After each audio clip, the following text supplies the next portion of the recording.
Salut à tous et salut à toutes. Alors aujourd'hui, on va parler d'un truc qui me tient vraiment à cœur. Pourquoi certaines mamans font tout bien, la nutrition, le sport, elles sont à fond, mais elles n'arrivent toujours pas à perdre du poids ou à se sentir bien dans leur corps. La réponse est dans leur tête. Et pour en parler, j'ai un invité, quelqu'un de très spécial, qui fait les choses de manière différente, c'est Christophe Batz. Christophe, c'est le spécialiste de l'hypnose et de la PNL pour les coachs sportifs. Il a accompagné des centaines de femmes sur leur blocage émotionnel, leur pulsion alimentaire, leur confiance en elles, bref, sur tout ce qui se passe dans la tête et qui sabote vos résultats. Alors aujourd'hui, on va débattre, on va challenger ses méthodes et surtout, il va nous donner des clés concrètes pour enfin débloquer ce qui vous empêche d'avancer. Christophe, bienvenue. Prêt à remettre en question pas mal de croyances? Allez, on y va. Bonjour à tous déjà. Je suis prêt effectivement à vous expliquer comment ça se passe au niveau du cerveau et comment on fait avec l'hypnose pour justement faire en sorte d'atteindre encore plus rapidement vos objectifs. Je te remercie. Déjà, est-ce que tu peux nous expliquer rapidement un petit peu ton parcours, comment t'es passé des arts martiaux à l'hypnose pour les coachs, et etc. Alors moi, j'ai deux parcours en fait, hein. J'ai un parcours prof de sport plutôt axé arts martiaux et métier de la forme, c'est-à-dire coach sportif. Et puis aussi un parcours en parallèle qui est très axé sur les sciences du cerveau, tout ce qui est neurosciences, et aussi un intérêt particulier pour tout ce qui se passe dans le cerveau en général, que ça soit psychologique ou que ça soit même au travers de le suivi psychologique, hein, je veux dire, mais aussi au travers de tout ce qu'on peut être amené à avoir comme type d'influence, que ça soit vis-à-vis de nous ou vis-à-vis d'autres personnes, pour leur faire atteindre les objectifs et de façon bienveillante, évidemment. Donc, j'ai ces deux parcours qui font qu'à un moment donné, en tant que coach sportif et en tant que passionné aussi des sciences du cerveau, ça s'est rejoint. Et aujourd'hui, j'aide beaucoup de personnes à atteindre leurs objectifs, et pas seulement avec des techniques qui sont des techniques de coaching classiques, mais aussi avec des techniques qui sont en plus des techniques liées au cerveau, comme l'hypnose ou la PNL, ce qu'on appelle la programmation neuro-linguistique, qui peut nous aider énormément, nous, en tant que coach sportif, à vous permettre, vous, femmes qui éventuellement voulez perdre du poids rapidement, à aller plus loin. D'accord. Super. On va être cash direct dès le départ. L'hypnose pour maigrir. Une arnaque ou une vraie solution? Parce qu'il y a beaucoup de mamans qui ont essayé plein de choses. On va être sincère.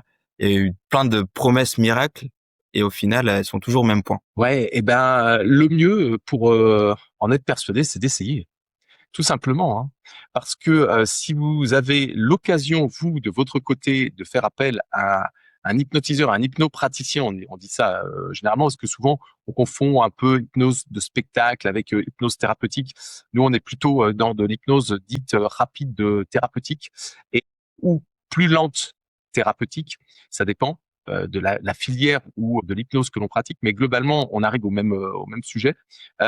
C'est toujours aussi bluffant de voir comment on peut atteindre des objectifs, mais vraiment court-circuiter le cerveau pour faire en sorte, dans, dans la bienveillance toujours, de faire que on puisse perdre du poids assez rapidement. Et je vous dis, l'idéal, c'est d'essayer pour vous en rendre compte. Et l'hypnose, c'est pas du cinéma, c'est de la science.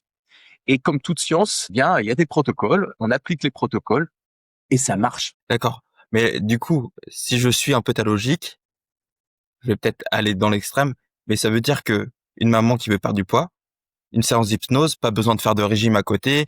Euh, il y a juste l'hypnose et c'est bon. Il n'y a pas besoin de faire de sport et de régime à côté. Alors, bien évidemment, ma réponse, elle est en deux temps. C'est que il faut absolument faire du sport, parce que bouger, c'est la vie. Ça, c'est très très important. D'autant plus que quand on a eu une grossesse, on a eu un temps où on bougeait moins que d'habitude. Il faut reprendre, il faut redonner au corps la possibilité de pouvoir naturellement, ce qu'on appelle le métabolisme de base, de pouvoir brûler des calories, de pouvoir faire en sorte que le mouvement se fasse de façon naturelle et sans avoir de pathologies qui peuvent se déclarer. Donc, il est important de faire du coaching et pas seulement de l'hypnose. Mais l'hypnose vient en plus, en complément, comme une sorte de surcouche supplémentaire qui va démultiplier les résultats. Et ça me paraît totalement important de continuer avec son coach sportif, d'avoir des séances. Et en plus de ça, si lui-même est formé en hypnose, alors là, vous avez trouvé une perle qui fera que vous allez avoir des résultats qui seront euh, presque on va dire, définitif, mais il faut continuer à bouger et ça, c'est très important. Oui, c'est pour ça que je voulais te poser la question et préciser que c'est important de manger sainement, de faire attention à ce qu'on mange et le sport en plus, en parallèle au quotidien. Une petite question, toi qui es spécialiste un peu de ce qui peut se passer dans la tête, une maman qui sait ce qu'il faut bien manger, une femme qui sait ce qu'il faut manger, ce qui est sain ou pas, qu'est-ce qui se passe concrètement quand à 22 heures, elle se jette sur le pot de Nutella? Alors, c'est ce qu'on appelle des actions, des réactions compulsives. C'est-à-dire qu'à un moment donné, dans le cerveau, il y a quelque chose qui se passe, c'est chimique, hein, évidemment. Il y a quelque chose qui se passe qui fait que on a une envie d'assouvir un besoin, qui va être un besoin qui, dans l'exemple que tu cites, je dirais qui est vraisemblablement est lié au bien-être. On a envie d'avoir ce côté un peu douceur que l'on va retrouver dans la nourriture et souvent dans le sucré. Et c'est pour ça qu'on va se jeter peut-être sur le pot de gâteau, ouais, sur le paquet de gâteaux ou sur le paquet de bonbons parce que, vous savez, en anglais, on dit souvent le sucre, c'est sweet sugar ou sweet, et sweet, c'est la douceur. Et le sucré amène une douceur et donc crée au niveau du cerveau quelque chose qui fait qu'à un moment donné, on va se sentir beaucoup plus à l'aise, beaucoup plus dans une euphorie, quelque chose de tranquille. Pourquoi? Parce qu'à la base, il y a eu vraisemblablement un stress. Et ce stress, ça peut être de par la journée, parce que quand on est maman, on s'occupe aussi parfois plus de bébé que le papa. Parce que on est fatigué aussi, et ça c'est tout à fait normal, c'est naturel. On a quand même porté pendant 9 mois, on a porté quand même une charge qui était assez importante. En plus de ça, le bébé requiert des besoins physiologiques auprès de la maman qui sont des dépenses ou même des besoins qui fatiguent. Et ça, c'est tout à fait normal à un moment donné d'être dans un état où on est un peu fatigué, on a envie d'un peu de douceur, on a envie d'un peu de retrouver un peu de flow, comme on dit aujourd'hui. Et qu'est-ce qu'on va faire? On va essayer de trouver quelque chose qui peut nous permettre rapidement de pouvoir avoir cette douceur et cette légèreté, cette relaxation que l'on recherche. Et notre cerveau nous rappelle que quand on était petit, on adorait le sucre. Donc, qu'est-ce qu'on va faire prioritairement? Si on trouve quelque chose de sucré, on va aller chercher cette sorte de comment on va dire, cette sorte de cocaïne. C'est une sorte de cocaïne de drogue qui va faire que le cerveau va se retrouver, mais à l'état qu'il recherche, et en faisant en sorte que le côté stress puisse momentanément disparaître. Exactement, bah là, tu as décrit un peu comment fonctionne le grignotage émotionnel, comme on peut dire, avec la recherche de bien-être à travers le sucre qui va sécréter des hormones comme l'oxytocine, etc., qui va nous mettre dans un état de bien-être momentané. En tout cas, je te remercie pour ce partage. Alors, avant d'aller plus loin, c'est quoi vraiment l'hypnose? Est-ce que tu peux nous parler? Parce que bah, tout le monde connaît un peu les spectacles comme Mesmer, etc. Mais dans ce cadre, on va dire, santé, à quoi ça correspond? Alors c'est vrai que l'hypnose peut faire peur parce qu'on ne sait pas ce qu'il y a derrière. Et souvent, on voit des spectacles qui sont des spectacles c'est de l'hypnose. C'est vraiment de l'hypnose, hein. Il n'y a pas de personnes qui sont de connivence avec l'hypnotiseur. C'est vraiment une science que l'on va appliquer en spectacle ou en aparté quand on fait de l'hypnose avec un cabinet ou alors un coach sportif qui est formé en hypnose. L'hypnose, c'est quoi? C'est tout simplement quelque chose que l'on vit tous les jours sans s'en rendre compte. Et je vais vous donner quelques exemples, et ça plusieurs fois par jour. Par exemple, lorsque vous lisez un bon bouquin, un bon roman, qui vous fait rentrer dans l'histoire et qui, quelque part, vous fait oublier le temps qui passe et l'endroit dans lequel vous êtes assis. Euh, vous n'allez plus avoir de notion de temps. Vous n'avez plus avoir la notion de l'espace où vous êtes. Vous allez avoir simplement, vous allez voyager. Vous allez vous imaginer être dans ce roman, dans cette scène, dans ces scènes que vous lisez, et vous ne voyez plus le temps passer. Eh bien, quand vous êtes comme ça, vous êtes déjà sous hypnose. C'est une hypnose naturelle, parce que l'hypnose, c'est naturel. Ça, c'est le premier exemple que je peux vous donner. Un autre exemple, c'est lorsque vous avez votre mari, par exemple, qui joue sur la console. Et votre mari ou votre conjoint, vous lui dites depuis quelques minutes, chérie, on va manger. Chérie, on mange dans 5 minutes. Chérie, on mange. Chérie, tu viens? Ça fait 5 minutes que je t'appelle et on mange, on mange. Et la personne, le conjoint, est devant son jeu. Il va vous dire, oui, oui, j'arrive. Mais il n'a plus du tout de notion de temps. Il est complètement dans le jeu. Il est dans un état de flow, qui est un état de relaxation psychique, au même titre que quand vous étiez, vous, dans votre roman, qui fait que on va plus avoir de notion de temps, il va y avoir une distorsion du temps et de l'espace. Il n'a plus conscience qu'il est chez lui, il est dans le jeu, et il n'a plus conscience de l'heure et des minutes qui passent. Vous êtes dans un état hypnotique. Et c'est la même chose si vous allez au cinéma, voir un film qui est relativement long. On va prendre par exemple le dernier qui est sorti, Avatar, plus de 3 heures de film. Et si vous êtes vraiment dans le film, je peux vous dire que si vous allez le voir, ça bouge tout le temps, tout le temps, tout le temps, tout le temps. Il y a presque pas de moment de creux. Vous allez même pas voir les 3 heures et quelques passées.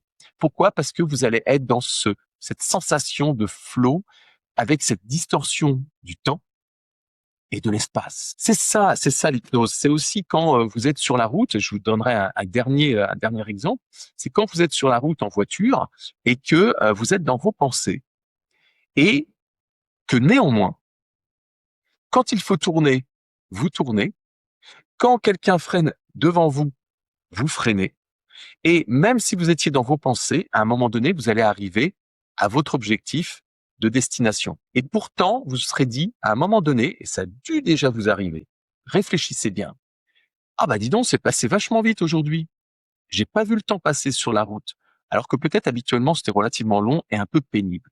Bien, vous étiez dans un état de flow, un état de distorsion du temps et de l'espace. C'est ça l'hypnose. Moi, ça m'arrive souvent sur la route, hein. Ça arri Ça m'arrive souvent sur la route et du coup, tu nous recommandes d'aller voir Avatar, si j'ai bien suivi? Avatar, Titanic, le Comte de Monte Cristo, des films qui sont très très longs, comme ça vous allez pouvoir vous en apercevoir. Et tu dis souvent que tout le monde est réceptif à l'hypnose. Pourquoi?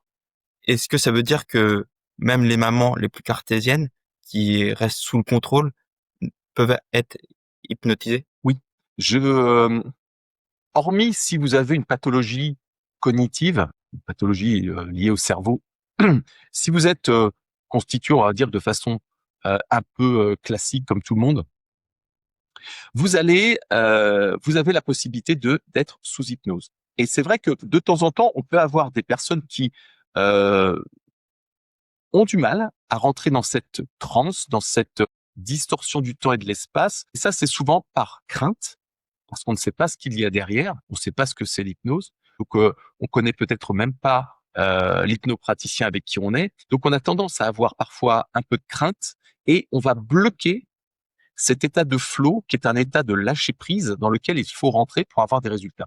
Il peut y avoir effectivement des personnes qui vont être un peu craintives. Il peut y avoir des personnes qui sont très cartésiennes et qui vont avoir envie de comprendre ce qui se passe. Donc, elles vont plutôt tendre l'oreille, analyser ce qui est en train d'être dit par l'hypnopraticien.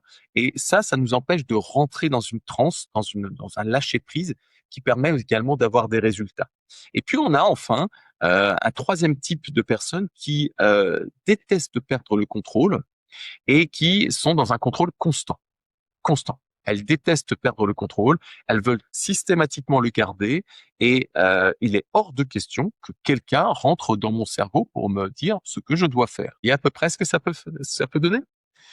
Eh bien, ces trois types de personnes sont majoritairement celles qui ont le plus de mal à rentrer sous hypnose avec un hypnopraticien. Mais une fois contourné en fait globalement cette résistance, on arrive avec ces personnes, si elles acceptent évidemment, de les faire rentrer sous hypnose et donc d'avoir des résultats. Ce sera peut-être un petit peu plus long que les autres, mais globalement, elles auront des résultats. D'accord.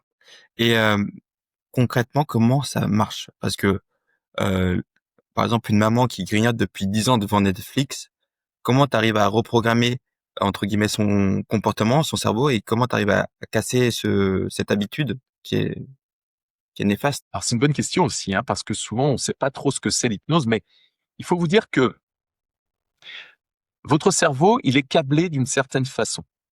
Et plus vous allez prendre, plus vous allez faire des actions régulières et toujours les mêmes actions, plus ça va devenir une habitude et plus votre cerveau va avoir des autoroutes neuronales, c'est-à-dire des câbles qui font que lorsqu'on va avoir une situation donnée qui ressemble à une précédente, reprendre le même chemin. C'est le cas, par exemple, lorsque vous mettez votre brosse à dents toujours au même endroit. Je me trompe? Votre brosse à dents est-elle toujours placée au même endroit? C'est tout simplement parce que votre cerveau a pris l'habitude de la placer au bon endroit. Et si un jour, quelqu'un vous déplace la brosse à dents parce qu'il est venu faire un petit coup de ménage, c'est votre conjoint qui prend l'initiative de faire un peu de ménage, ça arrive, hein, vous retrouvez pas forcément votre brosse à dents au bon endroit et d'un seul coup, il y a un coup de panique. C'est tout simplement parce que votre cerveau n'est pas habitué. Maintenant, en hypnose, ce qu'on fait, c'est que on va faire en sorte de couper l'information parce qu'on a un objectif qui est positif pour vous. On va couper l'information négative pour la replacer comme une information qui va être positive. C'est-à-dire qu'on va lui donner un autre chemin à réaliser. Je m'explique pour que ça soit beaucoup plus concret pour vous. Vous avez systématiquement pris l'habitude de sauter sur le paquet de bonbons, le paquet de gâteaux à un moment donné de votre journée parce qu'il y a quelque chose qui fait que, comme on l'a dit tout à l'heure, vous aviez besoin d'un peu de douceur. Bon, ça, c'est le trajet habituel de votre cerveau. Si vous venez voir un hypnopraticien ou un coach qui est formé en hypnose, vous allez avoir ce coach qui va faire en sorte, gentiment, tranquillement, avec bienveillance, de faire en sorte de contourner cette envie compulsive et d'apporter ce bien-être que vous avez après avoir mangé ces bonbons bourrés de calories, d'avoir contourné le problème tout en ayant le même résultat final, c'est-à-dire cette même sensation de douceur et de bien-être à la fin. Donc en fait, on coupe l'information et on recable d'une autre façon. Ce n'est globalement une autre façon d'agir que l'on va reprogrammer dans votre cerveau. D'accord. Et par exemple, toutes les compulsions alimentaires, par exemple, aller faire ses courses, et ça, on sait que c'est une épreuve déjà d'aller faire des courses en ayant faim. C'est compliqué de ressortir du magasin juste avec ce qu'on avait prévu, pas avec des cochonneries. Est-ce que ça fonctionne aussi sur des cas comme ça? L'avantage de l'hypnose, c'est que si vous avez l'habitude de voir des paquets, des packaging, des packages, des cartons, des produits qui sont packagés d'une certaine façon, qui sont habillés d'une certaine façon et qui font que votre cerveau étant habitué avec cette autoroute neuronale, c'est cette autoroute qui fait que vous avez l'habitude d'avoir la main qui automatiquement va chercher ce paquet-là. Avec l'hypnose, en fait, vous ne les verrez plus, ces paquets-là. On va créer une hallucination qui va faire que vous aurez beau passer devant, vous ne les verrez plus. Et par contre, on peut programmer pour que vous voyez des choses qui sont des choses avec moins de calories, peut-être avec une qualité nutritionnelle beaucoup mieux, beaucoup plus importante. C'est ce qui se passe, hein, notamment lorsque vous, par exemple, vous cherchez vos clés, ça devait déjà vous arriver, vous cherchez vos clés parce qu'elles sont plus à l'endroit où vous pensiez les avoir mises, et là, vous paniquez. Ça t'est déjà arrivé, Paul, de chercher tes clés? Oui, oui, bah souvent, souvent parce qu'elles sont pas là où on met d'habitude. Même juste chercher ses lunettes alors qu'elles sont sur le bout du nez. Exactement. Et là, vous avez entendu la réaction de Paul. Elles sont sur votre nez et pourtant vous ne les voyez pas. Et pourtant vous ne les trouvez pas. Eh bien, en hypnose, on peut faire en sorte que vos lunettes, elles sont sur votre nez, vous ne les voyez pas, vous ne les sentez pas. Et de la même façon, on peut faire en sorte que un paquet de bonbons ou un paquet de gâteaux ou quelque chose qui est pas bon pour vous, pour votre amincissement, pour votre silhouette, vous ne le voyez plus, mais que vous voyez peut-être quelque chose qu'on aura fait en sorte que vous le perceviez beaucoup plus facilement et que vous ayez la main qui, au lieu d'aller vers le paquet de bonbons, aille peut-être vers ce qui est beaucoup plus bon pour vous d'un point de vue nutritionnel. C'est génial, c'est magnifique. Et donc là, ça permet de régler le problème du grignotage, de ces compulsions. Est-ce qu'on peut aussi aller traiter la source du problème, qui est les points de déclenchement émotionnels, par exemple, tout ce qui est trigger? à travers de l'hypnose ou là, on va peut-être passer sur de la PNL, je sais pas. En fait, la PNL et l'hypnose sont liées, hein. La PNL, c'est une façon de communiquer. L'hypnose, c'est une technique on va dire, de reprogrammation. Même si la PNL est aussi, c'est un ensemble d'outils pour faire aussi de la reprogrammation, mais on est plutôt sur la communication en PNL. Euh, Là, pour tout ce qui peut être à l'origine de la compulsion, ça peut venir parfois de l'enfance. Ça peut venir de votre adolescence. Ça peut venir il y a un mois, vous avez eu peut-être un élément qui était, entre guillemets, hein, un peu traumatisant, qui fait que d'un seul coup, vous avez votre cerveau déclenche des réactions qui sont des réactions qui sont imprévues et que vous n'aimeriez pas avoir. Et pourtant, vous ne pouvez pas faire autrement. Donc, que ça soit très ancien ou plus récent, en fait, on va aller travailler avec vous comme une enquête de police. On va le faire main dans la main. C'est comme vous étiez avec l'hypnopraticien du FBI. Et ensemble, vous allez aller chercher dans votre cerveau pour voir, pour comprendre qu'est-ce qui est à l'origine. On va chercher des indices, on va creuser des indices, on va aller au plus profond pour aller chercher qu'est-ce qui s'est passé pour que aujourd'hui, quelques mois après, quelques années après, vous ayez des réactions qui ne soient pas les réactions que vous aimeriez. Et quand on aura trouvé, avec cette pseudo-enquête de police, ensemble, les raisons qui ont fait que vous êtes comme ça aujourd'hui, on va reprogrammer, on va retravailler sur l'événement pour faire en sorte que cet événement n'apparaisse plus. Et s'il n'apparaît plus dans votre cerveau, vous n'aurez plus les actions qui étaient des actes pour vous. D'accord, c'est hyper intéressant. C'est génial. Et tu vois, on a parlé pas mal du grignotage émotionnel, du stress, mais il y a un autre ennemi invisible où on parle très peu, c'est du sommeil. Le sommeil catastrophique des mamans. Des fois, on peut pas y faire grand-chose parce que c'est en fonction du bébé ou de l'enfant. Mais quel est le lien direct entre le manque de sommeil et la prise de poids? Et comment on peut travailler là-dessus? Alors, bien évidemment, euh, on sait tous que effectivement le sommeil est lié à des dérèglements qui font qu'à un moment donné, on va peut-être avoir ces compulsions. L'avantage, c'est d'en être conscient, de se dire, là, j'ai quand même une dette ou j'ai des dettes de sommeil qui sont importantes. Il faut que je fasse quelque chose. Et quand on va voir un coach qui est formé en hypnose, par exemple, ce coach va faire en sorte que, en l'espace de 5 minutes, vous ayez récupéré, de vos dettes de sommeil, euh, en grande partie. Exemple, vous arrivez à votre séance de coaching, il est 18 heures. Votre coach vous accueille et là, vous lui dites que vous êtes fatigué.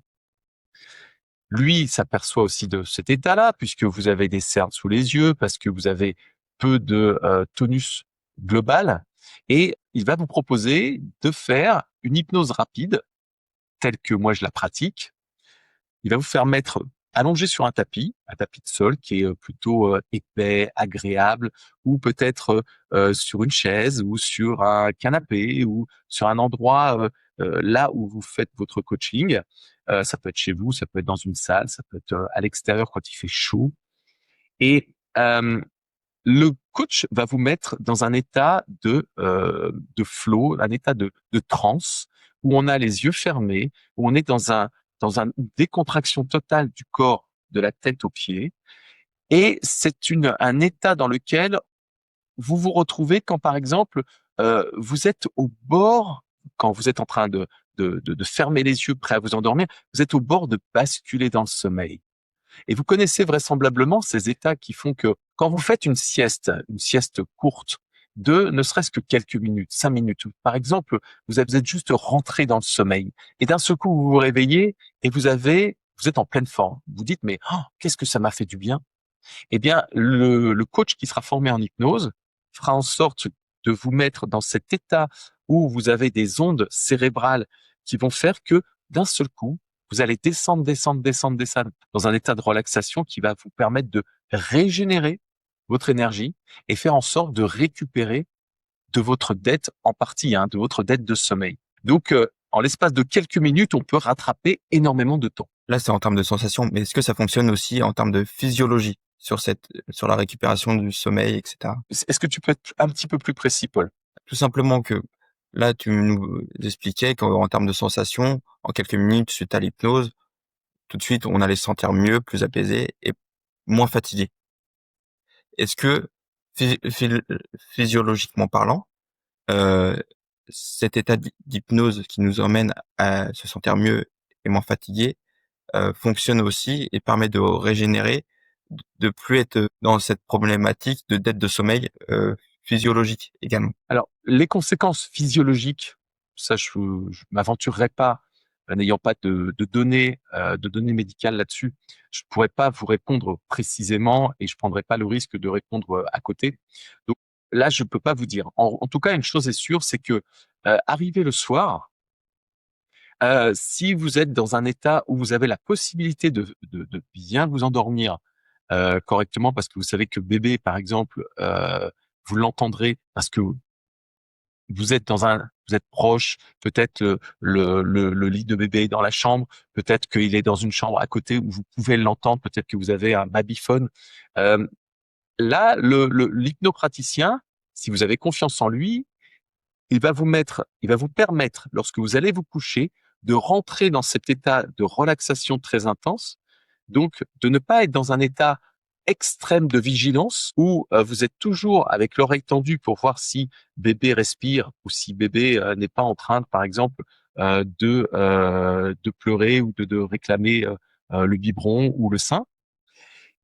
Vous allez donc pouvoir vous autoriser, tout en restant vigilante, à descendre dans un état de sommeil très intense, mais tout en gardant la vigilance, pour faire en sorte que vous récupériez correctement, que vous puissiez retrouver un sommeil qui soit un sommeil récupérateur et que physiologiquement, tout se rééquilibre de façon à ce que vous puissiez vivre correctement et sans carence ou sans déficience. C'est quand même la base d'être en pleine forme et sans dette de sommeil, parce que ça nous permet aussi de mieux gérer les émotions, d'avoir moins envie de grignoter, d'accélérer le métabolisme quand on est sur une perte de poids, c'est le déclencheur et la base pour réussir nos objectifs. Absolument. Un truc qu'on entend souvent parler, ou de plus en plus, c'est l'anneau gastrique virtuel sous hypnose. Euh, Quel est ton avis là-dessus? Est-ce que ça marche ou c'est du pipeau marketing? Alors, ça fonctionne à partir du moment où l'hypnopraticien a l'habitude de le faire, a l'habitude de faire on va dire, ce protocole-là. Et effectivement, je vais vous expliquer en quoi ça consiste, mais effectivement, ça fonctionne. Après, si vous êtes dans un état où vous créez vos propres blocages psychologiques et vous faites en sorte que vous sabordez ou vous sabotez, si vous préférez, le travail de l'hypnopraticien, là, forcément, ça va moins bien marcher. Mais si vous êtes en confiance et si vous arrivez à lâcher prise pour rentrer dans cet état de flow et faire en sorte de laisser l'hypnopraticien travailler, oui, là, vous allez avoir des résultats qui vont être concrets. Alors, un anneau gastrique, pardon, un anneau gastrique hypnotique, c'est très simple. C'est l'anneau gastrique physique, c'est une opération euh, où on va réduire si vous préférez, faire simple, l'arrivée alimentaire lorsque vous mangez. Au niveau de l'œsophage, vous allez avoir les aliments qui vont descendre, et là, on va réduire en fait le diamètre de votre œsophage pour faire en sorte que vous soyez vite rassasié. Eh bien, l'hypnose, on va faire en sorte, sans faire d'intrusion au niveau corporel, sans manipulation de type chirurgical, on va faire en sorte que vous ressentiez quand vous mangez ou juste avant de manger, votre estomac qui se resserre. Un peu comme si on avait fait en sorte de réduire automatiquement on va dire, le volume de votre estomac et que vous soyez rassasié beaucoup plus rapidement. Donc, il y a une sorte d'automatisme qui s'opère, qui a été travaillé au niveau du cerveau par le praticien qui a fait un script, justement, qui a fait un travail sur vous lorsque vous étiez en lâcher prise et qui fait que vous n'allez plus avoir envie de manger de façon mais trop importante, au risque de prendre d'avoir trop de calories et de prendre du poids, ou alors de ne pas réussir à perdre votre poids. Là, on va réussir à faire en sorte que vous mangiez dans des proportions normales grâce à l'hypnose. D'accord. Et concrètement, combien de séances d'hypnose il nous faut pour avoir des vrais résultats sur le comportement alimentaire? Personnellement, je me fixe un objectif à 3 séances, 3 en tout. Si au bout de 3 séances, ça n'a pas fonctionné, c'est que je suis pas bon. D'accord. Donc, je me mets comme objectif 3 séances et au bout de 2, en général, c'est bon, c'est réglé. En termes de taux de réussite, est-ce que tu aurais quelque chose à nous donner par rapport à ça? Après, je connais pas tous les hypnopraticiens de France, hein, donc je ne sais pas, je pourrais pas vous dire. Mais en tout cas, personnellement, je suis à 9 résultats sur 10 pour réussir. C'est déjà énorme. 4%, c'est 90-95%, c'est déjà super et énorme. On a parlé de pas mal d'émotions, mais il y en a une qui est quand même assez présente et assez toxique, c'est la culpabilité. La culpabilité pour être, on peut se dire, il faut que je sois une meilleure épouse, une meilleure mère, plus sportive, je dois faire plus ça comme ça, ou sans vouloir parce que j'ai mangé un carré de chocolat ou etc. Comment tu peux débloquer ça et travailler ça de manière concrète? On peut peut-être essayer de travailler par le plaisir. Parce que la culpabilité, effectivement, on peut la ressentir si à un moment donné, on tombe dans des dévers, comme enfin, on va dire des actions compulsives avec l'alimentation, ou peut-être le fait d'avoir peut-être, selon nous, mal agi par rapport à bébé ou par rapport à la famille. À un moment donné, on peut se dire, mais est-ce que ce ne sont pas des croyances que l'on pourrait avoir? Est-ce que c'est un fait, c'est une vérité, ou c'est une opinion? Est-ce que c'est notre propre opinion, ou est-ce que c'est la vérité qu'on est allé chercher en se disant: «Mais en fait, c'est pas bien ce que je fais». Donc ce sentiment de culpabilité. Alors, bien évidemment, si vous tombez dans quelque chose de compulsif et que vous mangez, des paquets de gâteaux ou des paquets de bonbons ou de la junk food à foison, c'est sûr que là, vous pouvez vous sentir coupable parce que c'est une réalité. En revanche, quand parfois on se dit: «Mais Hem, est-ce que j'ai vraiment été une bonne mère? Est-ce que j'ai bien, pensé à, est-ce que quelque part, d'avoir, dépassé, l'heure du biberon, est-ce que, c'est grave? Est-ce que j'ai besoin de me sentir coupable? Est-ce qu'on en est sûr que quelque part c'est mauvais pour bébé? C'est là qu'on doit se dire: «Est-ce que c'est une vérité, ou est-ce que c'est notre», et on s'apercevra généralement que c'est notre opinion.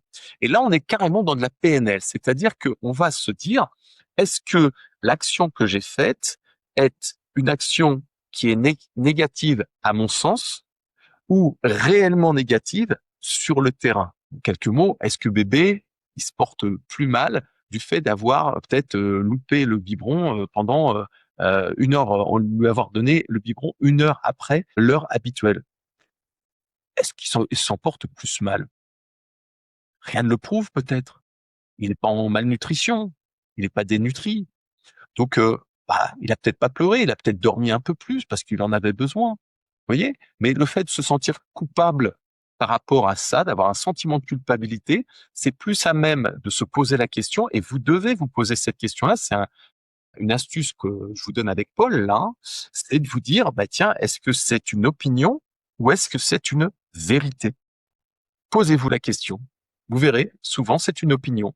Donc en réalité, c'est souvent une croyance, mais ce n'est pas la réalité. C'est sur ça que je voulais rebondir sur tout ce qui est croyances et discours interne, parce que souvent c'est ça qui peut nous bloquer, nous limiter, avec certaines paroles, on peut être dur avec nous-mêmes.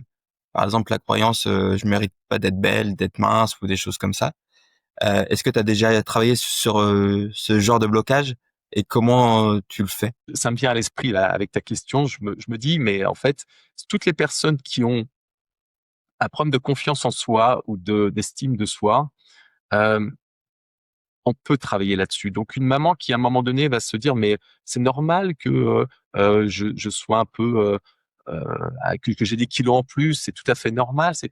Mais oui, mais on peut aussi avoir la possibilité de se dire: «Mais en fait, je peux être aussi jolie en perdant mes kilos en trop de la grossesse, en allant voir un coach sportif comme Paul, et en utilisant l'hypnose, qui va faire qu'à un moment donné, on va avoir face au miroir ou dans sa tête, heu, souvent face au miroir. En fait, cette sensation d'être belle et de regarder plus les détails qui nous font nous sentir beaux que les détails qui nous font nous sentir moches.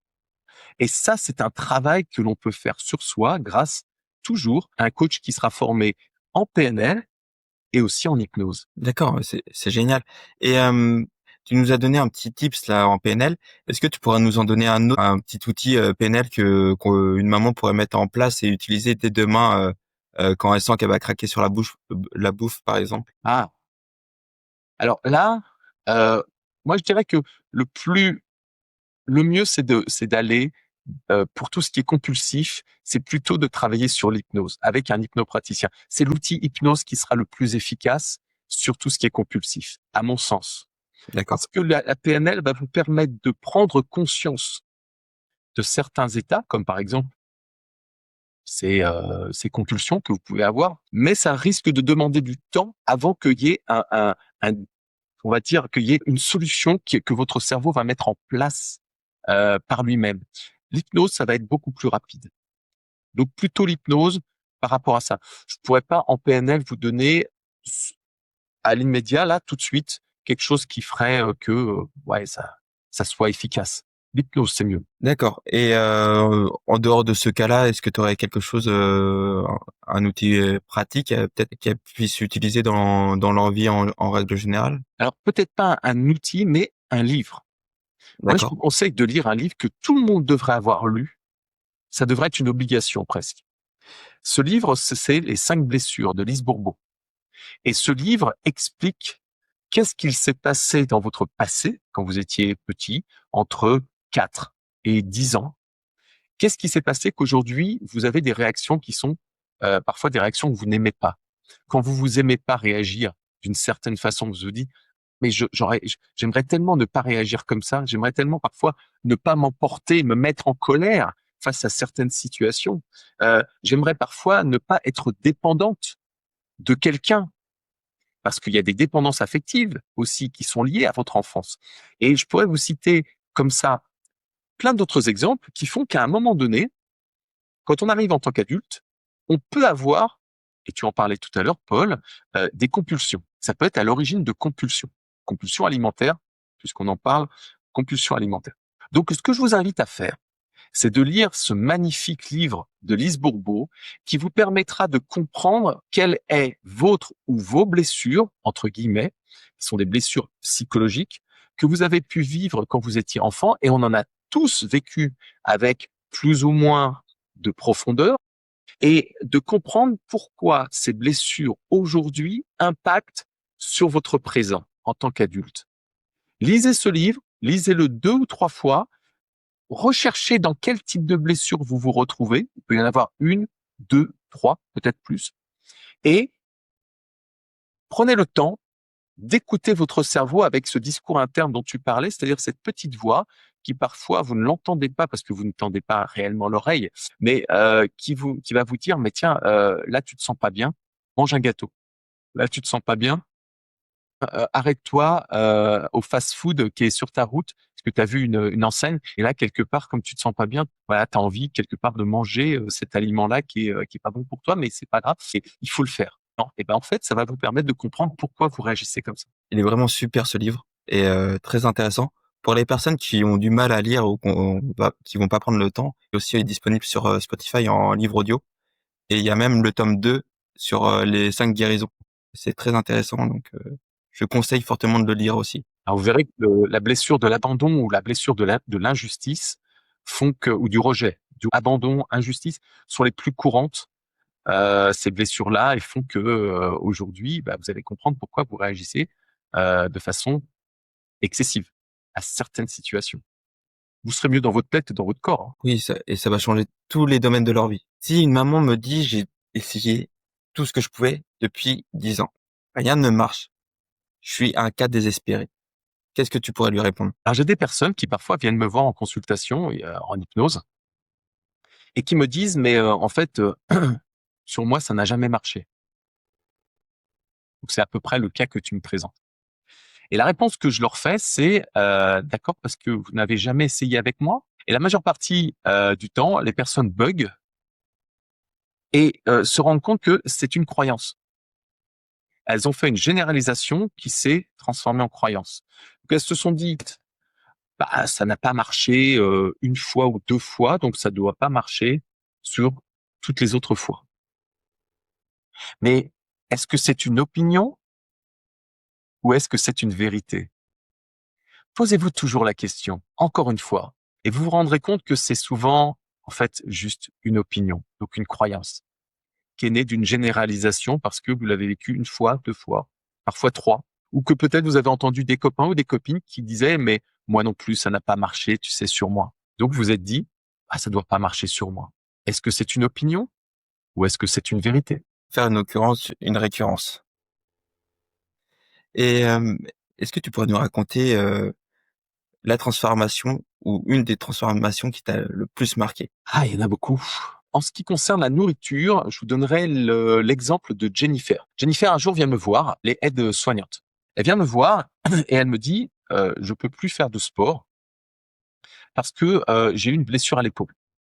Je peux plus monter le bras, je peux plus faire de natation. Quand je suis à vélo, si je fais du vélo, le fait d'être en appui, ça me fait mal à l'épaule. C'est très désagréable pour moi, donc je peux pratiquement plus faire de sport.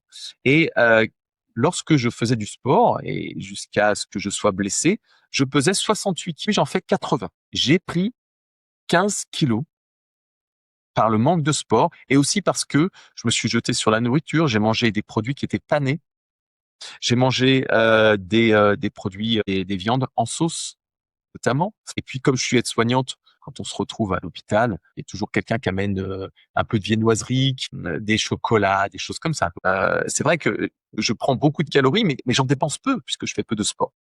Et Jennifer, on a fait un travail justement sur le goût en hypnose, où j'ai transformé tout ce qui était gras, pané, sucré, et toutes les sauces qui pouvaient être aussi, qui pouvaient avoir un goût particulier, je les ai transformées en une sensation très, très désagréable, limite à vomir, quand elle les sentait ou quand elle les goûtait. Donc, limite à vomir. En revanche, tout ce qui pouvait être de l'ordre de la salade, par exemple, des haricots verts, j'ai fait en sorte que sous hypnose, au quotidien, grâce à l'hypnose, ces aliments aient un goût sucré ou gras ou très proche de ce qu'elle pouvait ressentir quand elle avait des aliments panés dans la bouche. Donc j'ai transformé en fait les aliments qui étaient néfastes pour elle et qui lui faisaient prendre du poids en aliments qui étaient hyper désagréables au niveau goût et odeur. Et j'ai tous les aliments qui étaient bénéfiques pour elle, et notamment les légumes et les fruits, j'ai fait en sorte que ou les viandes grillées, j'ai fait en sorte que ça soit très très agréable au niveau du goût et au niveau de l'odeur. Et ça a D'accord, fonctionné. trop bien. Et du coup, derrière, en termes de résultats, elle a réussi à perdre ses 15 kilos? Alors, ça n'a pas été immédiat parce qu'elle pouvait pas faire de sport autant qu'elle voulait. Donc, elle s'est remise à la marche et faire de la marche, c'est déjà brûler des calories. Faire de la marche rapide, c'est aussi brûler un peu plus de calories. Faire de la marche sur une côte et monter des côtes, c'est aussi brûler des calories. On n'est pas obligé de courir, on n'est pas obligé de faire du vélo. On peut tout simplement bouger pour brûler des calories. Et elle a réussi à perdre les kilos qu'elle avait en trop. Alors ça n'a pas été immédiat parce que c'était pas des dépenses caloriques aussi importantes que si elle avait un coach qui la coachait comme toi tu fais avec les mamans. Mais elle a réussi à avoir des résultats et donc elle a fondu et elle a réussi à rentrer dans ses vêtements qu'elle avait avant d'être blessée et donc de prendre du poids. C'est génial. Ça montre aussi à quel point l'importance que de continuer de faire de l'activité physique à côté, en plus de faire attention à ce que l'on mange, et va avec l'hypnose. Et c'est les deux travaillent ensemble en symbiose pour atteindre les résultats. Mais en tout cas, je voulais déjà te remercier pour tout ce partage-là. Et j'avais une petite dernière question pour finir.